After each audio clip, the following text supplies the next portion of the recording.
In this guide, I'm going to show you how to fix Roblox Passkey not showing on mobile. This is Miguel from Just Boz, and before we get into this guide, make sure to like the video and subscribe to the channel with all notifications on for more content like this. It really does help out the channel and we'd greatly appreciate it. If you have any questions, just ask them down in the comment section below. I'm going to be doing my best to reply to every single comment down there.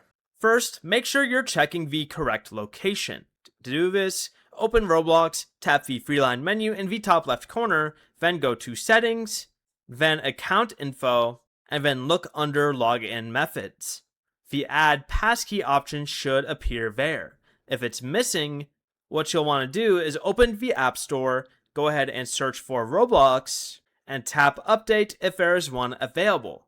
Then go ahead and completely close Roblox, reopen it, and check Account Info, Login Methods again. If Add Passkey still doesn't appear, the feature may not currently be available on that account or device, even though Roblox supports passkeys on both iOS and Android.